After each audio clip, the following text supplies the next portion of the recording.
겨울 여행. 자움의 카브레 지음. 권가람 옮김. 맨발로 걸어간다. 눈 위를. 머리를 헐벗은 채. 아우지아스 마르크. 졸탄 베셀레니는 얼른 우산을 펼쳐 썼다. 텅 빈 도로가 그의 발 밑에서 질척였다. 우산에 떨어지는 빗물의 차분한 소리가 흐느낌처럼 들렸다. 습도가 높은 날이면 늘 그랬듯 허리 통증이 올라왔다. 아무도 없을 것이라 생각했지만 그래도 한눈 팔지 않고 갈 길을 계속 갔다. 늦는 것은 질색이었다. 하지만 아무도 없을 것이라 생각했다면서 그의 심장은 왜 그렇게 빨리 뛰었을까? 지난 25년간 오늘과 같은 방문을 시도한 것만 벌써 12번째였다. 용기가 나지 않았다. 슈베르트의 무덤 근처에는 일본인 관광객들이 10명씩 무리를 지어 모차르트 기념비 옆에 선 자신들의 사진을 돌아가며 찍어주고 있을 터였다.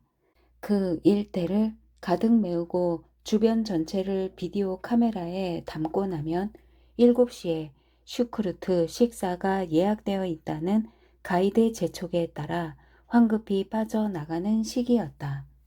그 누구도 이들에게 볼프가 베토벤 뒤에 있으며 슈트라우스를 따라 올라가다 보면 쇤베르크가 나온다는 사실을 알려주지 않았다.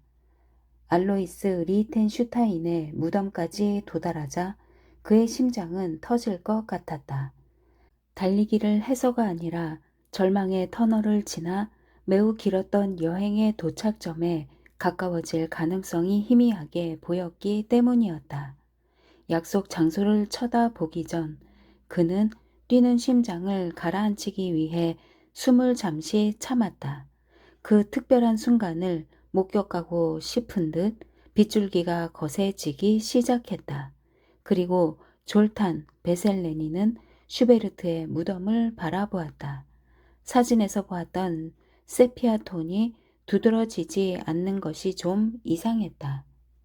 그는 인생 처음으로 미적 숭고함에 마주하여 눈물을 흘렸다. 그는 감각이 예민한 편이었지만 이렇게 우는 것이 가능하리라고는 생각지 못했었다. 하지만 마르게리타가 그렇게 순수하고 깨끗한 목소리로 부르는 잘 자요를 듣자 영혼 깊은 곳까지 울림이 전해졌다. 그는 그녀가 첫 소절들을 통해 곧 닥칠 일을 선언하는 것만 같아 혼란스러웠다. 이방인으로 여기에 왔다가 이방인으로 여기를 떠난다. 하지만 이 노래를 들었을 때도 심장 박동은 가라앉지 않았다. 어쩌면 늘 바리톤으로 곡을 듣는데 익숙했고 마르게리타의 목소리는 수정처럼 맑은 소프라노였기 때문일지도 모른다. 아니면 그가 행복해서 그들이 행복해서일지도. 눈부신 햇살 아래 졸타는 돌로 된 벤치에 마르게리타는 바닥에 그리고 그녀는 그의 무릎에 고개를 올리고 노래를 부른다. 그가 이런 마음을 알아줬으면 하고 발걸음 소리도 들리지 않게 조용히 문을 닫고 갑니다. 그리고 문 위에 적어 놓을게요. 잘 자요라고. 그러면 당신이 알게 되겠지요. 잠에서 깨어났을 때 내가 기쁨에 차 당신을 생각했음을. 둘은 한참 동안 말이 없었다. 그는 조용히 침착하게 울음을 멈추었다. 묘지기는 그들의 뒤를 방해하지 않으려고 조심스럽게 지나갔다. 자신의 갈 길을 가는 그의 눈빛에는 질투심 같은 것이 서려 있었을지도 모른다. 아직은 샌들을 신은 단체 관광객들이 찾아와 소리를 지르거나 껌을 씹고 국화를 밟고 지나가는 시즌이 아니었다. 세상에서 가장 아름다운 목소리야. 내 인생에서 들어본 중 가장 아름다운 목소리이기도 하고. 그녀는 노래를 멈추고 마치 불가능한 뭔가를 뚫으려는 듯 회색 눈으로 먼 곳을 쳐다보았다. 그가 다시 말했다. 내 말 들었어? 응. 모두가 내 목소리를 듣고 싶어 할 테니 나는 사람들의 줄서기를 도와야겠어. 그녀는 고개를 돌려 어쩌면 동정심에서 그를 바라보았다. 그러자 졸타는 뭔가가 잘못됐다는 사실을 알아차렸다. 무슨 일이야, 마르기트? 그가 말했다.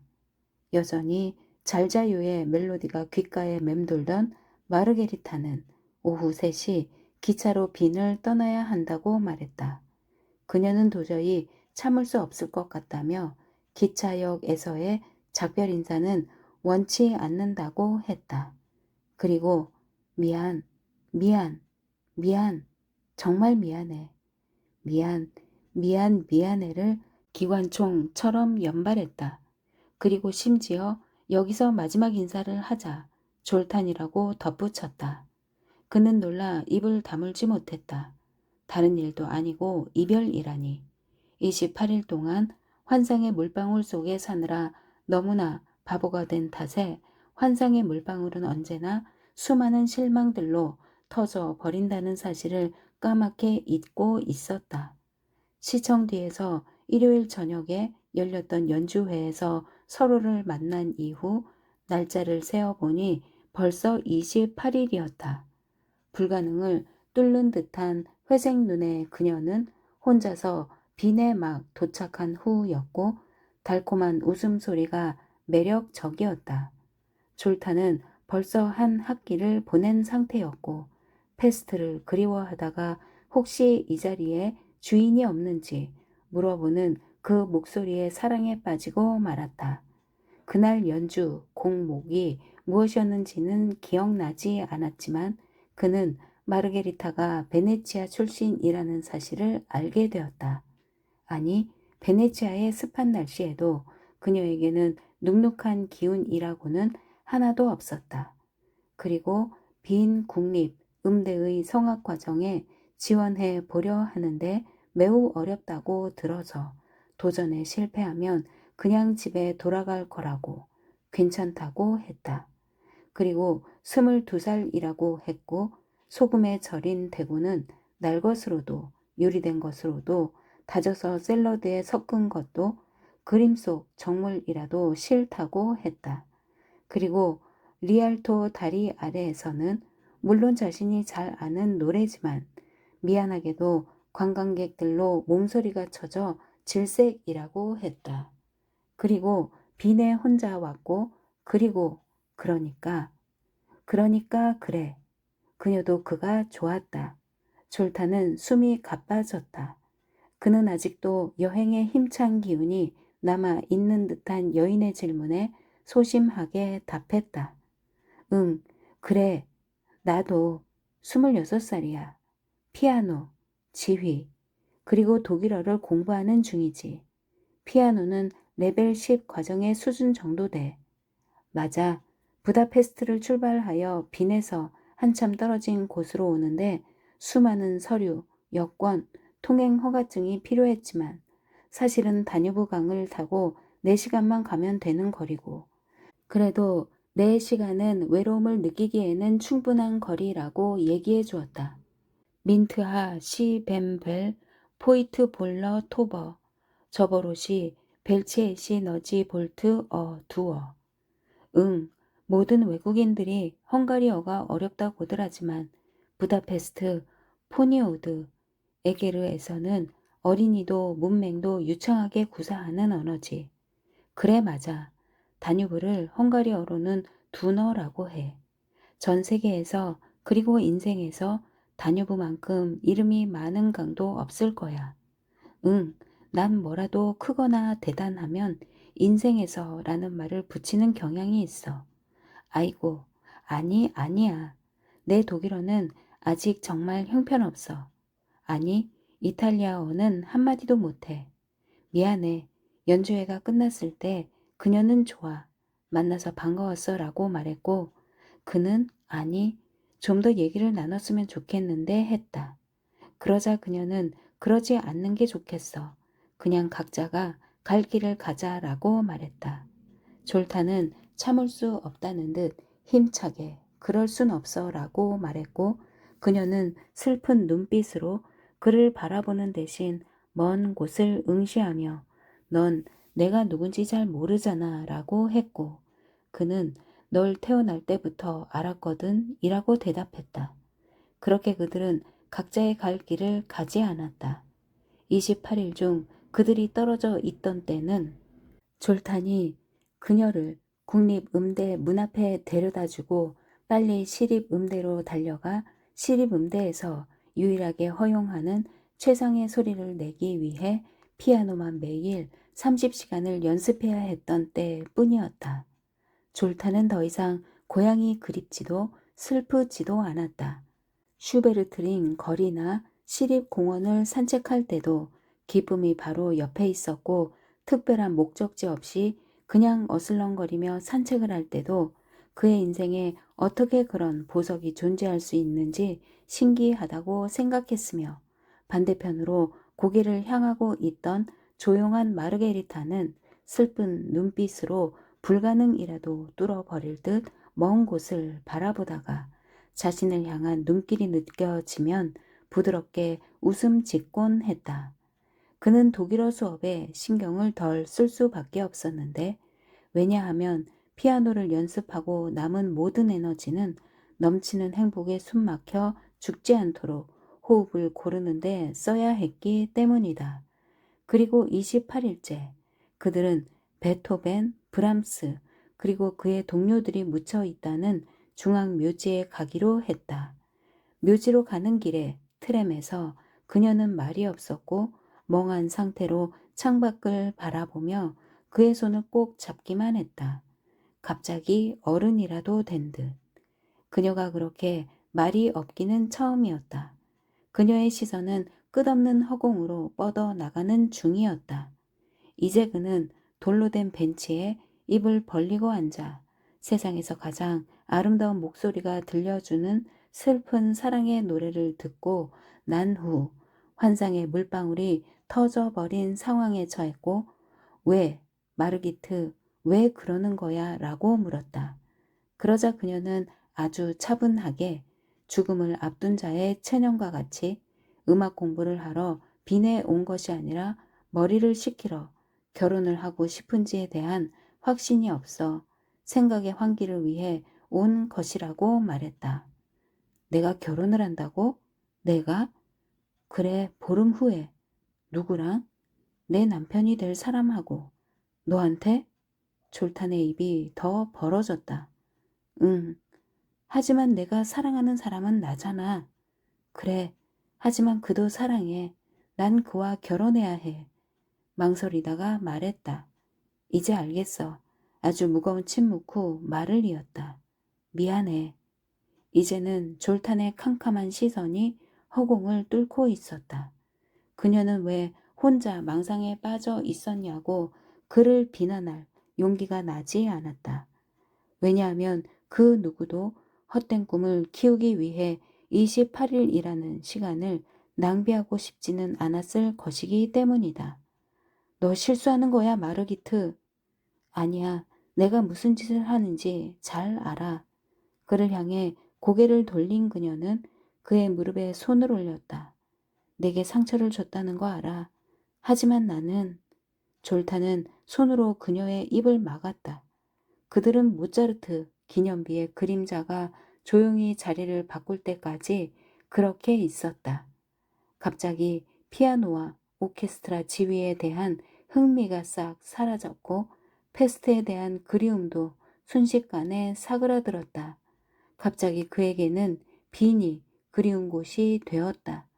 왜냐하면 오후 3시가 지나면 이 도시에는 마르기트가 없을 것이고 12월에 소심한 채광이 더 큰 슬픔에 잠길 뿐 아니라 그가 사랑하는 사람의 흔적이 지워진 거리는 더 이상 의미가 없을 것이기 때문이었다. 기념비의 그림자가 반대 방향으로 돌아갔을 때 졸타는 갈라진 목소리로 말했다. 우리가 앞으로 더 만날 일은 없겠지? 그래. 어디에 가서 살 거야? 잘 모르겠어. 베네치아겠지. 너는? 빈에서는 더 이상 견디기 힘들 것 같아. 부다페스트로 돌아가. 곧장 말을 수정했다. 아니야, 내가 하고 싶은 대로 해야지. 졸타는 두 손으로 얼굴을 감싼 채 절망적으로 흐느꼈다. 그녀는 이미 기차 시간에 늦어지고 있었지만 서두르지 않고 잠시 시간이 그렇게 흐르도록 두었다. 졸탄의 흐느낌은 수증기로 변해 구름을 이루며 날아올랐다. 그는 고개를 들어 다른 방법을 찾아보려 했다. 좋아. 하지만 누구랑 결혼하는 것 자체로 내가 실수하고 있는지 아닌지 알 수는 없어. 그렇지. 누구나 시간이 지나봐야 우리의 선택이 실수인지 아닌지 알 수 있으니까. 그럼 한 가지만 약속해줘. 뭔데? 마르게리타의 대답에 조심스러움이 묻어났다. 결국 잘 풀리지 않는다면 말이야. 주소를 하나 줄 테니. 안 돼. 그의 말을 끊었다. 남편을 속이고 싶지 않아.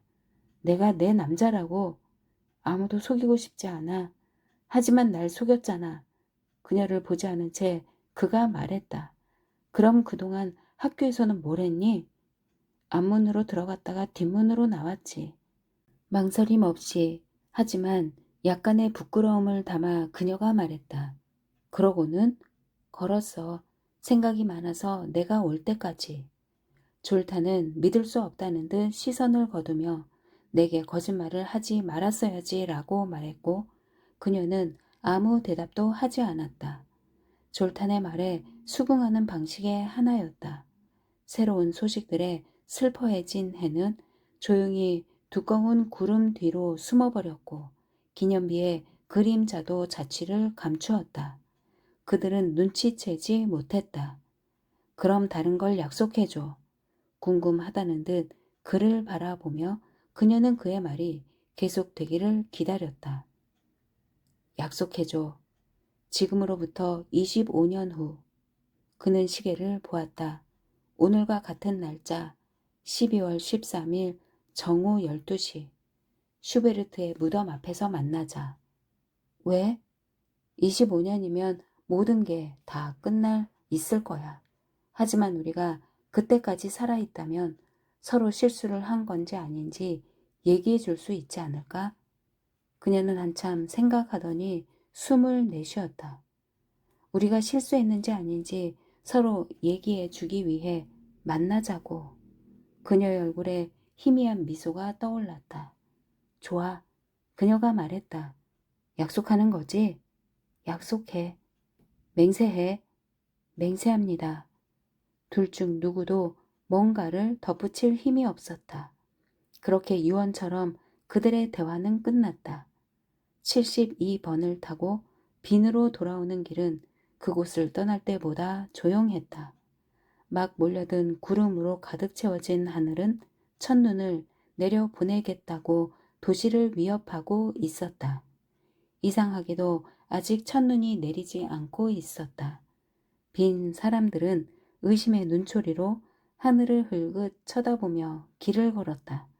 마르게리타는 뒤를 돌아보지도 않은 채 조용히 트램에서 내렸고 졸타는 기차가 종점에 도착했음에도 움직이지 않는 트램에 서서 그녀가 멀어지는 모습을 지켜보았다.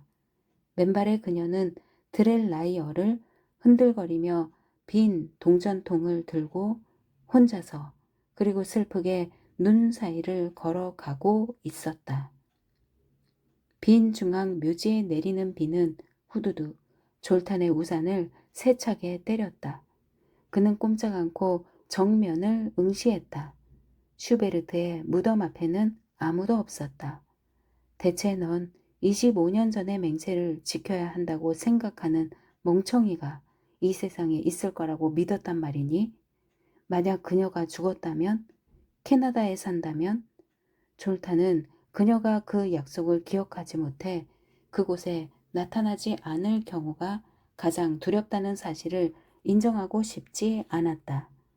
망각이 가장 고통스러운 죽음이라는 사실을 그는 알고 있었다. 졸타는 무덤에 가까이 다가갔다. 눈과 험한 날씨로 망가진 붉은색 장미 한 다발, 무명의 누군가가 바친 듯 검정대로 빛이 바랜 비석에는 밝은색 노트 하나가 놓여 있었다. 쌓인 지 한참 된 눈은 초겨울에 얌전한 추위를 어르는 비에 녹아내렸다. 매서운 추위는 평소와 다르게 아직 찾아오지 않았는데 기상학자들에 따르면 사반세기 전에 그 따뜻한 겨울과 비슷한 현상이었다. 안나가 죽은 지 5년이라는 세월이 흘렀지만 그는 한 번도 그녀의 무덤을 찾아가지 않았다. 가엾은 안나.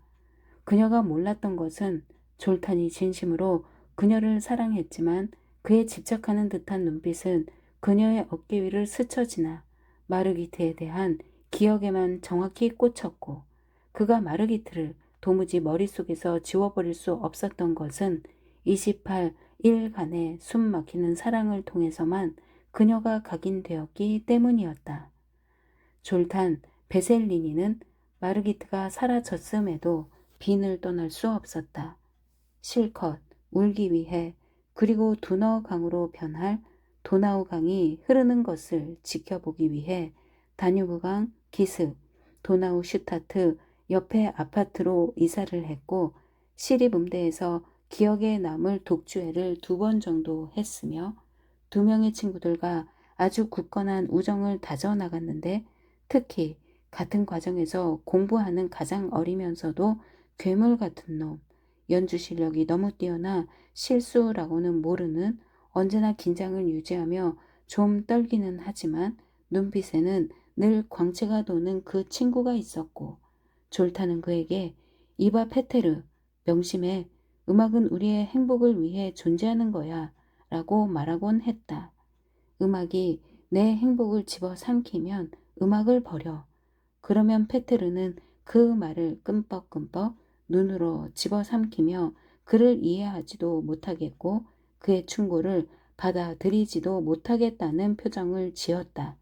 그리고 우로이케 선생이 이렇게 진도가 안 나가면 유급할 수밖에 없다고 말한 바로 그날 졸탄이 피아노 공부를 관둔다고 하자 다른 동료들과 마찬가지로 그를 겁쟁이라고 불렀다. 하지만 그의 양손은 고통으로 뻣뻣해졌고 영혼은 말라 버렸으며 수업에 힘을 쓰는 것은 그를 거의 초주검으로 몰아 넣었으니 어쩌겠는가. 절망 속에 녹아 없어지지 않기 위해 그는 지휘 수업을 포기하지 않았다. 아름답고 정확한 손 동작을 하게 해주고 눈길 한 번으로 악보 전체를 이해하게 해주던 그 눈의 반짝임은 잃어버렸지만 수업에 가기는 했지만 수업이 즐겁지는 않았다.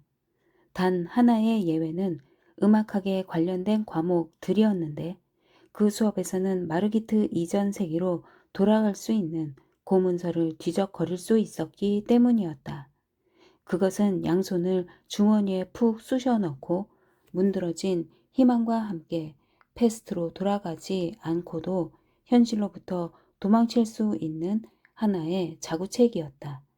그리고 약간의 돈벌이를 위해 슈토 케라우에 있는 작은 오페라 극장에 반주자 자리를 구했을 때 그는 그곳에 행정일을 하는 안나를 만나 결혼했고 삶이 이어지는 동안 단 한시도 마르기트에 대한 생각을 멈추지 않았다. 당신 얼굴엔 언제나 슬픔이 가득해. 두너강이 흐르는 모습을 보느라 그래. 강을 보면 울적해지거든. 부다페스트에 갔다 오자. 당신 어머니도 좋아하실 거야. 아니야. 크리스마스 때 이미 다녀왔잖아. 우리가 자꾸 가는 거에 어머니도 익숙해지면 좋을 게 없어. 그럼 이사라도 갈까? 싫어. 발코니에서 두너강을 보고 싶어. 무슨 생각을 하는데? 가엾은 안나. 그녀가 수없이 물었지만 졸타는 한 번도 환상적이지만 싫지 않은 어떤 여인을 생각한다고 말할 용기가 없었다. 차라리 입을 닫고 할 수 있는 데까지 슬픔을 혼자 사귀는 것이 낫다고 생각했다. 안나는 도무지 이유를 짐작할 수 없는 남편의 그런 축 처진 모습에 늘 마음을 썼다. 몇 년 후 졸타는 리허설 반주자 일과 빈 음악학 연구소에 바우어 교수 밑에서 문서 보조 일을 동시에 하며 쓸 줄도 모르는 쥐꼬리만한 돈을 벌기도 했다.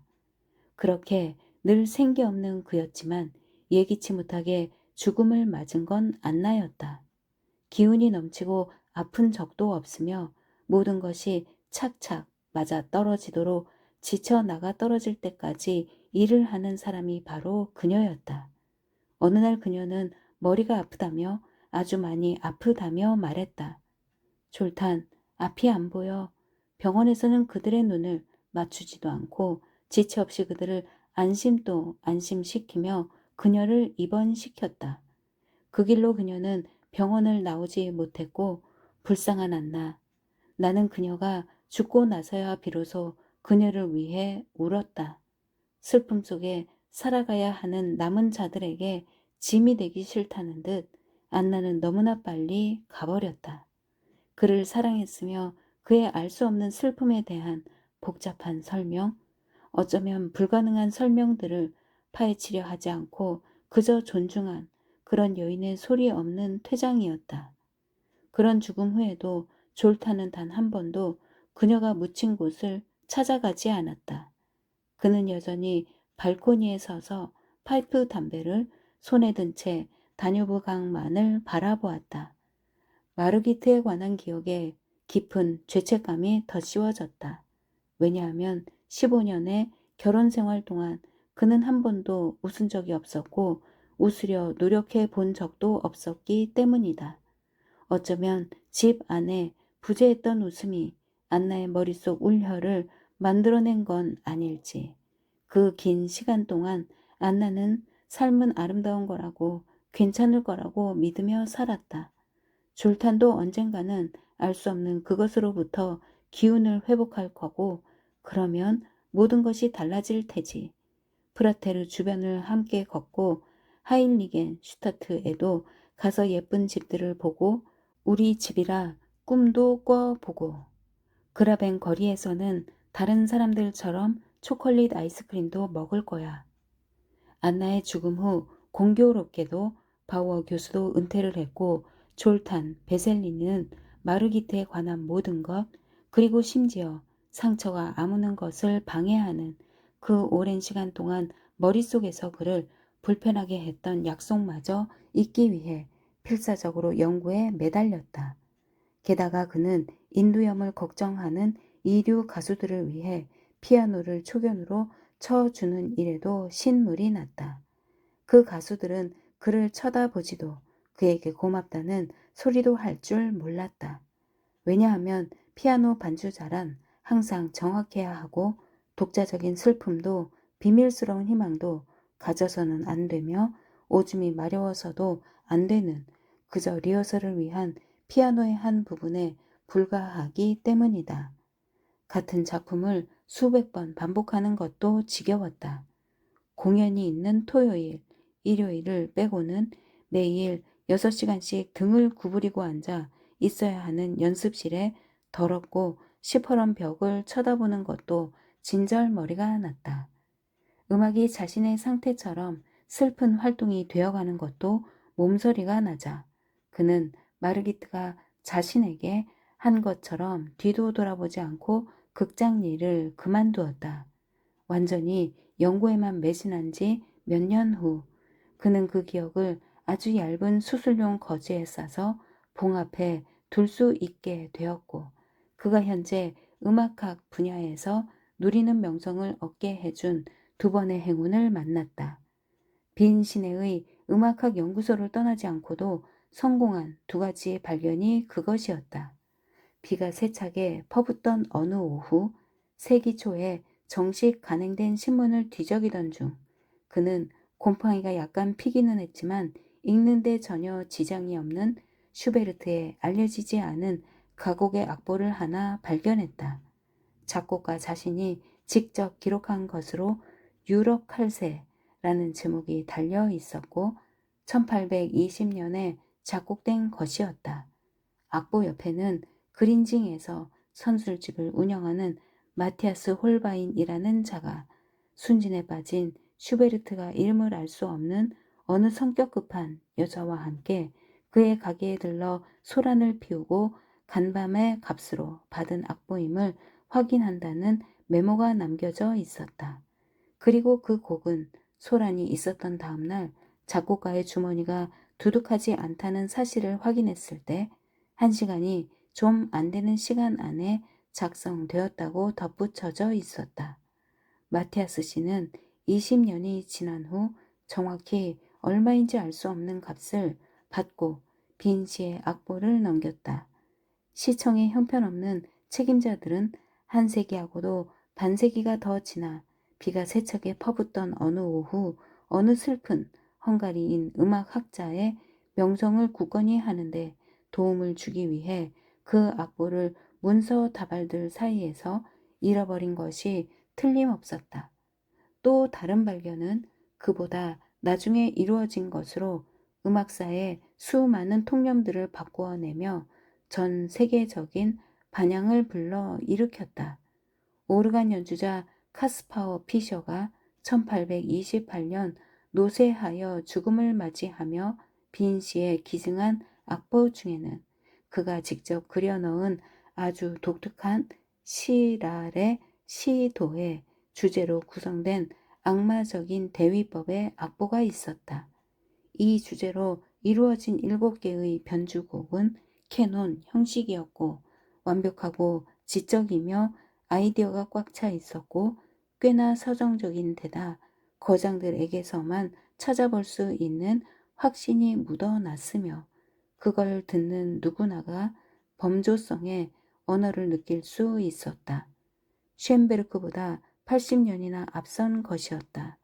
그 대작은 그의 다른 알려진 작품이 없는데도 불구하고 라이프치히 출신이자 빈 프란치스코회 교회의 겸손한 오르간 연주자로 40년간 활동한 카스파우 피셔를 선지자, 예언자, 그리고 모든 예술 장르가 가끔씩 보유해야 할 천재의 반열에 올려놓았으며 그를 망각 속에서 영원히 구제해 nem으로써 심각한 부정의를 피하게 되었다. 그렇게 졸탄 베셀리니는 자신의 분야에서 어느 정도의 명성을 얻었지만 실제 그가 원하는 삶과는 거리가 있었다. 안나가 이걸 보지 못한 게 너무 슬펐다.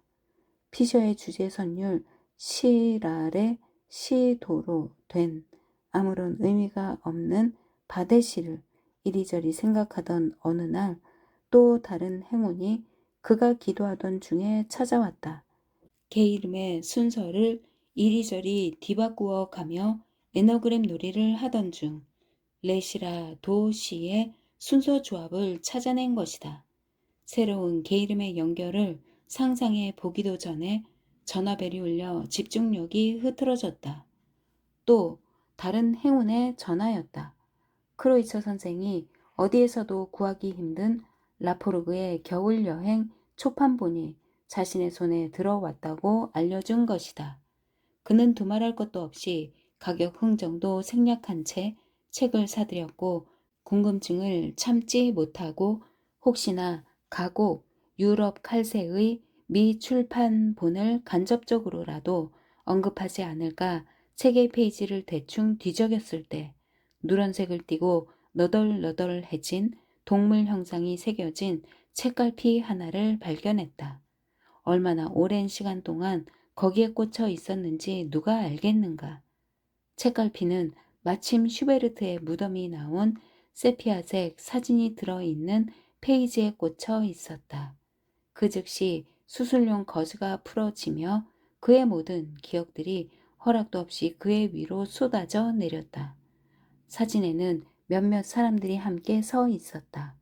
가스통 라포르그는 한가운데 장대처럼 삐죽이 무덤을 반쯤 가리고 서서 인생에서 가장 중요한 일인 양 최선을 다해 카메라를 바라보고 있었다. 옆에선 편집인 샤프는 그의 팔을 잡고 있었고 누군지 알 수 없는 두 사람은 촬영자의 작업을 유심히 바라보고 있었으며 또 다른 한 여인은 떠나버린 연인처럼 반대편을 바라보고 있었다.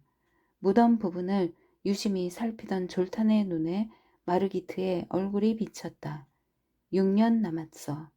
마르기트, 내가 어디에 있든 잠깐 동안 몽상에 잠긴 듯한 그 여인이 라포르그의 지인이 아니라는 생각이 들었다. 그녀는 그와의 약속 장소를 서로가 알기 60년 전부터 찾고 있던 마르기트였다. 시간은 그렇게 천천히 의욕 없이 모든 의미를 상실한 채 녹아들어갔고 명망 높은 음악학자는 마음 깊은 곳에서 우러나오는 무관심으로 그에 대한 찬사, 상, 존경, 동료들의 경외를 받아들였으며 상황이 허락할 때마다 출장, 찬사, 학회를 피해 다녔다.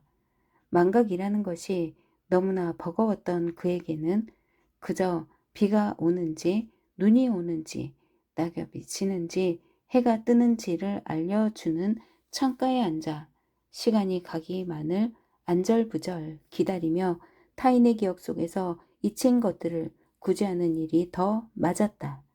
페테르가 고문서와 악보 더미에 파묻혀 있는 글을 한 번 이상 방문해 주어 음악에 대해 그의 발견에 대해 이야기를 나누었고 그러면 졸타는 그에게 무대 위에서 항상 완벽해야 한다는 그 강박과 어떻게 지내고 있는지 물었으며 그에 대해 페레브로스는 더 이상 생각하고 싶지 않다는 듯 뭐 그냥 그렇지 라고 대충 대답했다. 그리고 그 둘은 더 이상의 자세한 내용을 묻지 않았다. 성격이 소심한 편인 그들은 왜 항상 그렇게 긴장 속에 살고 또 왜 그렇게 슬픔에 잠겨 사는지 설명을 아끼는 편이었기 때문이다. 하지만 졸탄이 더 나이가 많았던지라 하루는 페테르에게 질문을 결심하고서는 페테르 너는 행복하니 물었고 그는 그럼 당연하지 라고 답했으며 그러자 졸타는 이 대답이 순전히 거짓말이라고 생각했다. 그래서 그는 졸탄에게 언제라도 음악이 너를 행복하게 하지 않는 날이 오면 부담 갖지 말고 털어놓으라고 말했다. 내가 원하면 말이지. 그 말을 하면서도 그는 마르기트의 감미로운 목소리를 생각했다. 장갑을 벗은 졸타는 손을 펴 돌 벤치의 젖은 부분을 만져보았다. 마치 25년 전 마르기트의 온기가 여전한지 느껴보려는 듯. 베토벤의 무덤에는 꽃다발이 없었다. 브람스의 가장자리에는 당당한 시클라멘 꽃이 고개를 들고 있는 화분 하나가 외롭게 놓여 있었다. 누가 타인의 무덤에 꽃을 가져다 줄 생각을 했을까? 안나의 무덤에도 최근에 꽃을 가져다 준 사람이 있을까? 그는 주춧돌에 새겨진 글귀를 읽으려 슈베르트의 비석에 다가갔다. 하지만 이내 눈물 때문에 시야가 뿌여져 그러기 힘들다는 사실을 깨달았다. 그제야 그는 그녀가 그곳에 없다는 사실을 확인했을 때부터 울고 있었다는 것을 기억했다. 눈 속을 헤매이며 걸었네. 그녀가 내 팔을 잡고 저곳의 푸른 풀밭을 함께 거닐었을 때 남긴 발자국을 찾아. 그는 생각했다. 그가 노래를 알았다면 마음속으로 여기에서 가져갈 수 있는 기억의 증표가 하나라도 없을까? 내 고통마저 침묵할 때면 무엇이 나에게 그녀를 기억토록 해줄까? 라고 바리톤의 목소리로 자신을 향해 노래를 불렀을 테지만 마르기트만이 부여할 수 있는 생명력은 없었으리라 생각했다. 가곡이 그렇게 끝나자 그는 더 이상 비가 우산을 때리지 않는다는 사실을 알아챘다. 젖은 나무에 빗방울들이 떨어지기는 했지만 구름으로부터 내려오는 것은 아니었다. 우산을 치워보았다. 그의 눈에서만 눈물이 내리고 있었다. 우산을 접었다. 아직도 주춧돌에 새겨진 글을 읽기에는 역부족이었다. 손수건을 꺼내 눈물을 훔치고 몸을 숙이자 허리 통증이 다시 밀려왔다. 그제야 그는 무언가 부딪히는 소리를 들을 수 있었다. 하지만 그는 무덤 아래 새겨진 글귀를 편하게 읽기 위해 안경을 쓰는 중이었다. 부딪는 소리는 점점 커졌다. 코에 반쯤 안경을 걸친 졸타는 그렇게 내밀한 순간을 방해하는 사람이 누구인지 조금 짜증이 났다. 회색 머리의 여자가 정말 못난 노란색 비옷을 뒤집어 쓴 채 아주 조용한 모터를 장착한 전동 휠체어를 타고 그의 뒤에 도착했다. 마치 자신의 차례를 기다리는 것 같았다. 그녀는 치마 위에 흰색 카네이션을 올려두고 있었다. 졸타는 다시 글귀를 향해 고개를 돌려 얼굴을 좀 더 가까이 한 후 턱을 내밀고 그를 기억하며 빈 남성 합창단 독일어 이라고 쓰인 것을 읽고 나서는 놀라고 말았다. 굽은 허리를 일으켜 몸을 반쯤 돌렸을 때는 더 놀라고 말았다. 졸탄, 노란 비옷의 여자가 말했다.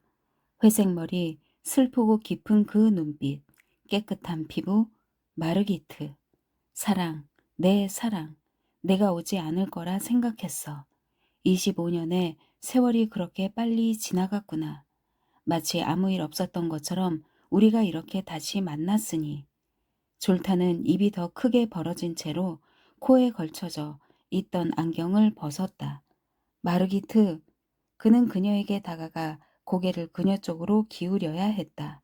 마르기트, 그는 기적을 다시 확인하기 위해 그녀의 이름을 다시 불렀다. 그들은 어떤 무덤에도 카네이션을 헌정하지 않았다. 그녀는 돌 벤치까지 휠체어를 끌었고 그는 힘겹게 숨을 쉬며 뒤를 따랐다. 졸타는 젖은 돌 위에 앉았고 둘은 마치 기억의 배터리를 다시 충전이라도 하듯 한참을 고요히 있었다. 내가 실수한 거 맞더라. 한참을 조용히 있던 그녀가 말했다. 그럴 줄 알았지. 둘은 상대의 시선에 담긴 날카롭고 세밀한 상처가 두려워 서로를 쳐다보지 못했다. 넌 어때? 어떻게 지냈어? 그 긴 시간 동안? 잠자리에 일찍 들었지. 그는 차분하게 안경을 안경집에 넣더니 안경집을 외투 안에 집어넣었다. 행복했어? 아니, 하지만 다른 방법이 없었어. 결혼을 했어. 아내는 죽었고 그녀를 한순간도 기쁘게 해준 적이 없어서 너무 슬플 뿐이야.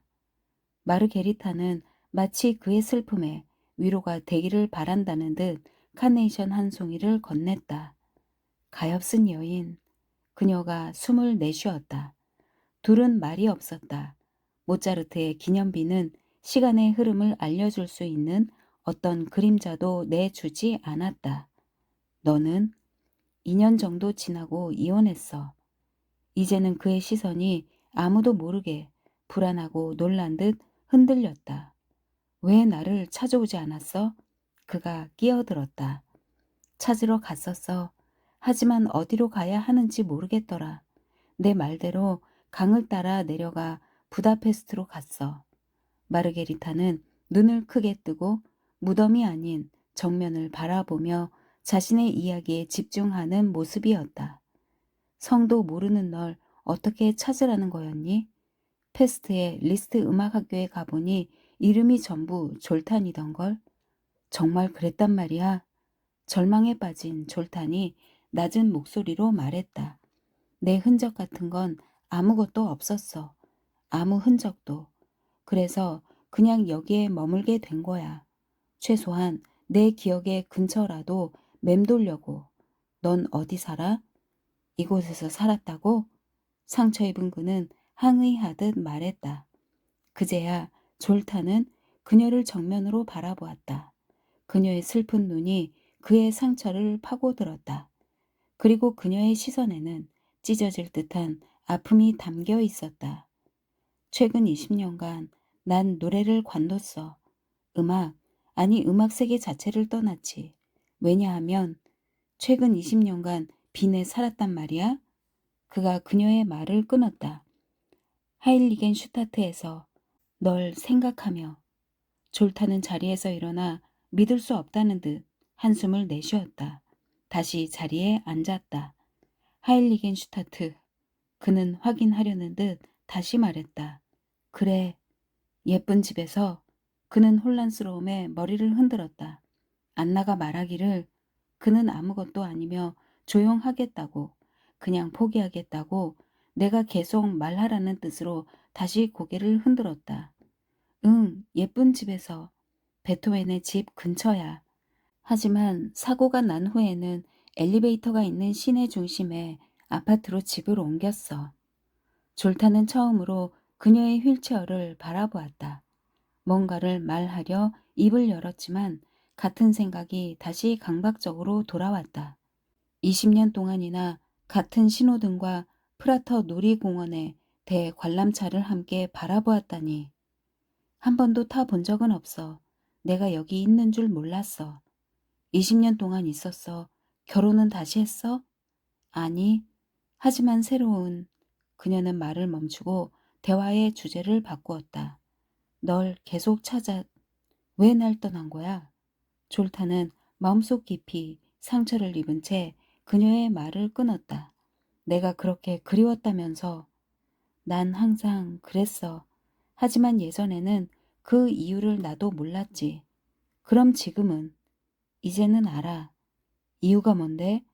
그녀는 카네이션 다발을 들고 한참을 바라보더니 마음이 불편해진 듯 꽃을 다시 치마에 내려놓았다. 피아노는 어떻게 돼가? 관뒀어. 리허설 반주자로 일을 좀 했어. 피아노를 정말 잘 쳤잖아. 그랬을지도. 하지만 내게 부족했던 건. 그는 말을 급히 멈췄다. 내가 그렇게 그리웠다면서 왜 나를 떠났는지 이유를 말해주지 않았잖아.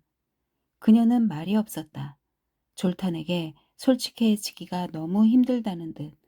그러더니 한참 후 입을 열었다. 그게 말이야. 난 행복이 내 손안에 찾아오는 게 두려워. 손에 화상을 입거나 폭발하기라도 할까봐 어쩔 줄을 모르겠어. 그는 그녀의 양손 사이에 마치 행복처럼 자신의 손을 놓았다. 꽉 잡아 폭발하지 않으니까. 하지만 그녀는 본능적으로 양 손을 열어 그의 손을 놓아주었다. 여기에 수도 없이 왔었어. 마음의 동요를 감추기 위해 그녀가 말했다. 하지만 여기에 안 온 지 꽤. 왜냐하면 새로운. 난 한 번도 와 본 적이 없어. 오늘이 처음이야. 그는 비에 젖은 풍경을 증인이라도 세우려는 듯 주위를 둘러보았다. 견디기 힘들었을 거야. 마르기트는 조용히 듣고만 있다가 대화의 주제를 바꾸었다. 애들은 있어? 아니, 난 기억들이 있지. 저녁 같이 먹을까? 음, 그러니까 그게 좀 복잡해. 내가 문제가 있어. 그녀는 휠체어에게 책임이 있다는 듯 휠체어를 가리켰다. 소변 참기가 힘들어. 그래서 집 밖에 오래 나와 있지 않는 편이야. 내가 원하는 대로 하자. 그녀는 잠깐 동안 뭔가를 곰곰이 생각했다. 졸탄이 보기에 그녀의 회색 눈은 그녀가 수수께끼 같은 상황에 맞서야 할 때마다 나오는 뭔가를 뚫어버릴 것 같은 그 힘을 회복한 것 같았다. 화장실에 좀 다녀올게. 그 다음에. 그녀는 미소를 지었다. 그 다음은 그 다음에 생각하자. 졸타는 자리에서 일어났고 그녀는 그의 옆에 있었다. 빗방울이 다시 떨어지기 시작했다. 그들은 아무 말 없이 빌딩의 입구로 들어가 화장실 쪽으로 이동했다. 화장실 앞에서 그녀는 휠체어를 돌려 그의 눈을 바라보았다. 여기서 기다려. 언제나 내가 하라는 대로 해온 걸. 그는 진지한 표정으로 그녀를 바라보았다. 지금도 말을 잘 들어야 하지 않겠어? 그녀는 회색 윙크를 보냈고 장애인을 위한 출입문으로 사라졌다. 졸타는 몸을 돌려 크게 숨을 내쉬었다. 만족스럽지 않았다. 화가 치밀어 올랐다. 마르게리타가 그에게 쥐어준 흰색 카네이션의 향기를 맡아보았다. 아주 강렬하고 희망에 찬 냄새였다. 시간이 지나며 어느 정도 마음의 평정을 찾고 있던 그였으나 갑자기 그 큰 규모의 재건 공사가 방향을 잃고 흔들리고 있었다. 빗방울 떨어지는 간격이 더 짧아졌다. 그는 그녀를 기쁘게 하기 위해 카네이션을 옷깃에 꽂고 자유로워진 손으로 우산을 펼쳤다. 비가 우산을 때리는 거친 소리가 다시 들렸다. 주위에 희망이 피어오르기 시작한 지금 그 소리는 감미롭기까지 했다. 얼마 후 비가 왔던 길을 되돌아갔고 그는 우산을 다시 접었다. 그때 전화벨이 울리며 지구가 여전히 돌고 있다는 사실을 알려왔다. 아득히 들리는 페테르의 목소리가 그를 꿈에서 깨웠다. 이봐 페테르, 의욕 없이 말했다. 무슨 일이야? 아니 별것 아니야. 그냥 피셔에 관한 책을 보내줘서 고맙다고. 아직 대충 훑기만 했는데도 대작인 걸 알겠더라. 그래, 용서할 수 없을 정도로 견디기 어려웠다. 무슨 일 있어? 더 이상 연주를 못하겠어. 정말 더는 못하겠다고. 자네 생각을 자주 해. 슬프다고 졸탄. 이봐, 난 지금 불안한 마음에 잠을 제대로 못 잔 게 벌써 6개월이야. 쉬고 싶어. 자네가 나한테 말한 적 있지? 이봐, 나중에 통화하는 게 어떨까? 나의 행복을 갉아먹는다면 음악을 관두라 했지. 자네가 말이야. 이봐, 나중에 천천히 얘기하자고. 어때? 슈베르트가 나타났어. 페트르의 목소리에서 절망이 느껴졌다. 슈베르트? 졸타는 본능적으로 무덤 쪽을 바라보았다. 그러나 곧 장애인용 화장실의 출입문을 살피기 위해 고개를 돌렸다. 페테르, 자네, 나는 알았다고. 나중에 전화해줘. 알았지? 자네를 사랑해. 진심으로 기억해줘. 페테르는 전화를 끊었다. 어쩌면 너무 급히 끊었다. 졸탄도 그렇게 해야 했지만 생각에 잠겼다. 무슨 말을 하려고 했던 거지? 페트르 브로스에게 무슨 큰 문제가 생긴 것 같다고 결론을 내리려는 순간 남자 화장실에서 나오는 근육질의 남자를 보며 정신이 흐트러졌다. 그가 들어가는 모습을 못 본 것 같았다. 하지만 곧 자신의 문에 집중하며 먼 곳에서 전해진 친구의 한탄을 잊었다. 그의 되살아난 기대로 인한 심장 박동 소리가 다른 잡음을 모두 덮어버렸다. 그렇게 심장이 터질 것 같은 상황에서 큰 형의 역할을 하는 건 무리였다. 그는 참을성 있게, 때로는 참을성 없게 화장실 앞을 오가며 아주 중요한 문제들을 이리저리 생각해 보았다. 예를 들면 다시 만난 지 꽤 시간이 흘렀는데도 그녀에게 다음과 같은 질문을 하지 않은 건 용서할 수 없는 문제였다. 무슨 일이 있었니? 왜 휠체어를 타게 된 거야? 사고가 있었던 거야? 마르기트, 무슨 사고였어? 졸타는 자기 나이와 비슷해 보이는 남자와 매우 젊고 예쁜, 어쩌면 딸인 것 같은 소녀가 함께 지나가는 모습에 정신이 산만해졌다. 그들은 경비실을 통과했고 지도를 살펴보며 얘기를 나누는 그들의 손짓으로 볼 때 졸탄의 옆에 있는 무덤을 찾고 있는 것이라 생각했다. 그들에게 질투심이 느껴졌다. 그들의 움직임을 눈으로 따라갔다. 맞는 방향으로 가고 있군. 그리고 안절부절 더는 못 기다리겠다는 듯 화장실 문을 쳐다보았다. 거동이 불편하면 당연히 불쌍한 마르기트. 비가 다시 퍼붓기 시작했다. 하늘과 시계를 살펴본 그는 초조하게 숨을 내쉬었다. 우산을 다시 여는 대신 화장실 문을 열고 두 개의 닫힌 문이 보이는 통로로 들어갔다. 마르기트? 아무런 대답도 들리지 않았다. 마르게리타? 그는 힘껏 문을 밀었다. 그 칸은 비어 있었다. 마르기트! 목소리에 더 큰 긴장이 배어들었다. 남은 문 하나도 힘껏 밀었다. 역시 비어 있었다. 그는 크게 소리를 지르기 시작했다. 마르기트! 화장실 통로로 급히 나왔다. 그제야 통로 끝 벽에 문 하나가 더 있다는 사실을 알아차렸다. 그는 달려갔다. 문은 입구에 로비로 통했다. 건물 관리인에게 휠체어를 타고 노란색 뭔가를 걸친 여자를 못 받는지 물어보았고 관리인은 평생 못 거칠 것 같은 깨진 일을 드러내 보이며 네, 회색머리에 아주 우아하고 아름다운 여인 말이죠. 라고 말했다. 졸타는 그의 손목을 잡으며 맞아요. 관리인은 그녀를 기다리던 택시를 타고 방금 여길 떠났는데요. 어디로요? 빈 쪽으로요. 택시 승강장이 있습니까? 여기에는 없어요. 좀 더 올라가면 버스가 서는 곳이 하나 있어요. 빈으로 돌아가려면 트램이 제일 나아요. 졸타는 마지막 충고를 듣지 못했다. 왜냐하면 그는 자포자기하는 심정으로 빈을 향하는 방향으로 이미 달려가고 있었고 지나가는 아무 택시나 잡아타리라 생각했기 때문이다. 승강장에 거의 도착했을 때 72번의 종소리가 들렸다. 기차에 오른 그는 급한 마음을 가라앉히려 차 칸의 가장 앞쪽으로 갔다. 그는 눈을 부릅뜨고 숨을 헉헉대며 기차의 노선을 소화했다. 주변에 택시는 없었고 창문에 생긴 수증기만 점점 두터워졌다. 그의 영혼은 새로운 상실에 대한 체념을 준비하고 있었다. 택시 2대와 마주쳤지만 어느 차에도 마르기트는 없었다. 링거리 부근의 종점에 도착했을 때 모든 희망이 산산이 부서진 졸타는 그녀가 그를 영원히 떠나버렸던 처음 그때처럼 트램에서 내리지 않았다.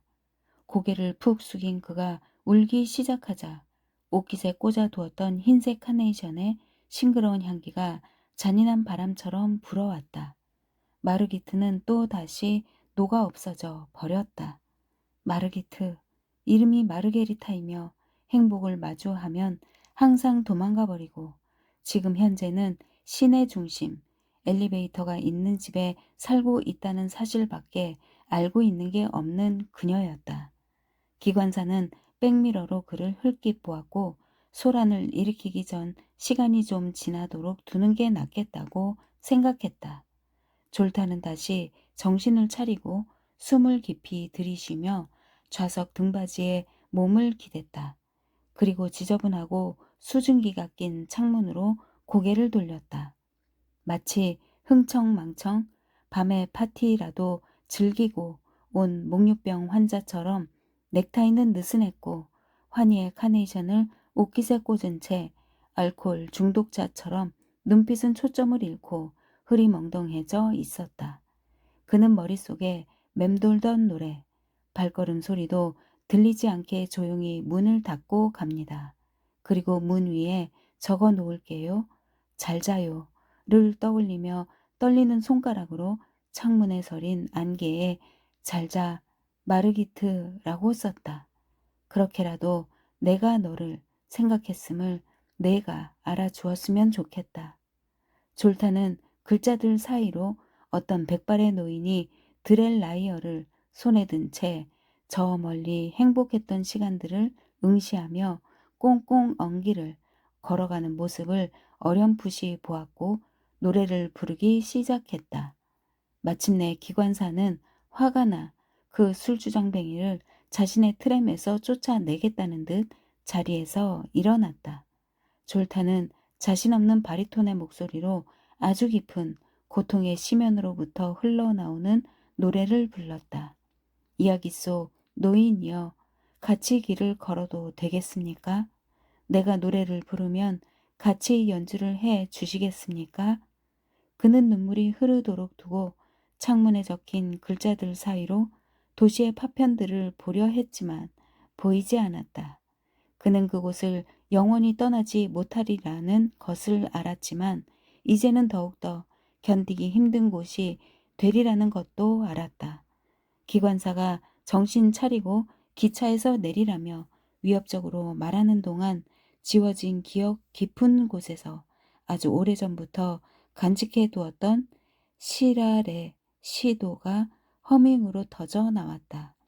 카스파워 피셔의 주제는 그에게 앞을 보고 용기를 내라고 미래의 다시 서기를 믿으라고 비난하듯 외치고 있었다.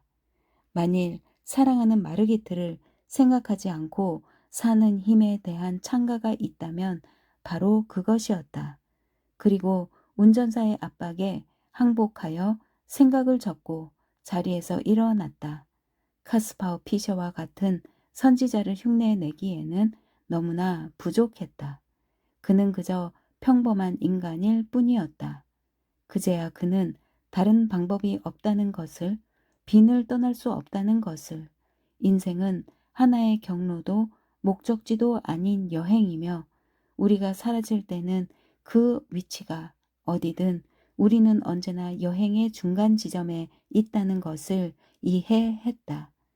그의 부르는 하필이면 가혹하기 짝이 없는 겨울 여행에 당첨되어 영혼이 완전히 파괴되어 버렸다는 데 있다.